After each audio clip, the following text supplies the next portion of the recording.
Administrator Korangi Javed رحمان کلور نے کہا ہے کہ آج کے جدید و ترقی یافتہ دور میں اگر کسی بھی ملک و قوم کو آگے بڑھنا ہے تو یہ بات تو طے ہے کہ ان کی ترقی کا سفر حصول علم اور فروغ علم کے بغیر جاری نہیں رہ سکتا۔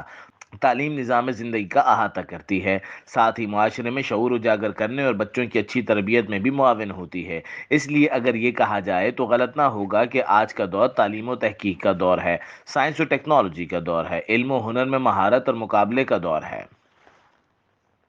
زمانہ قدیم سے ہی تسلیم کیا جاتا رہا ہے کہ تعلیم کا مقصد در حقیقت انسانی ذہن کے بہتر نشوونما، اخلاقیات اور انسانی قدروں کو سنوارنا، معاشرتی رویوں کو صحیح رخ فراہم کرنا اور انسانی ذہن کے علم کے ذریعے آبپاری کر کے فرد اور معاشرے کو صحت مند بنانا ہے۔ خیالات کا اظہار انہوں نے director education Mushahid Anwar, director Pak Waqas Soomro, deputy director Korangi zone Muzain Sultan اور دیگر کے ہمراہ محکمہ تعلیم کورنگی کے لانڈی کورنگی زونز کے دورے کے موقع پر کیا۔ کیمرہ مین الواز باری کے ساتھ سید ایاز، UNN کراچی۔